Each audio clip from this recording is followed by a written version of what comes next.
तो एक बार फिर से धूम मचाने वाले हैं भाई अमलेश नागेश जी का नया पिक्चर आने वाले। कौन कौन अगौरा करा था भाई। सबसे पहले ये वीडियो देखो। अमलेश नागेश भाई अभी ना ऐलान करिए कि पिक्चर के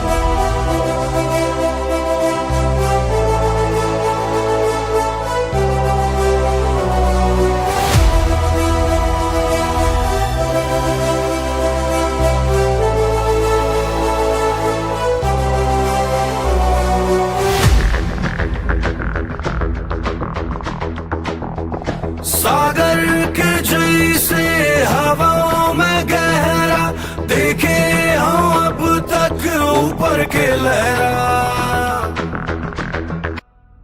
सूते नहीं हवाओं में सबला बता दे करवट बदल तो तूफान आ जाते। सबके चहेता सबके तने खान स्वागत हवे तो छत्तीसगढ़ के साथ। सबके चहेता सबके तने खान स्वागत हवे तो छत्तीसगढ़ के साथ। हे बवाल हो हीरे बवाल, हे बवाल हो हीरे बवाल।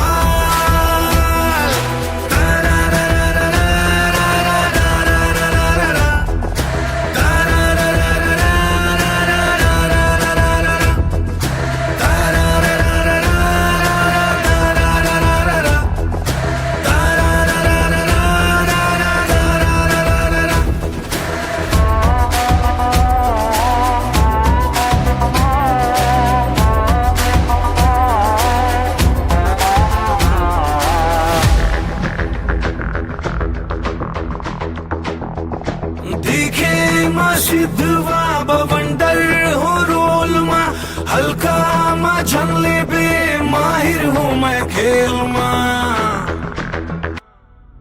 हो ही ओ नींद माँ जागेला कही दे जम देखे सपना आँखी भर देखे।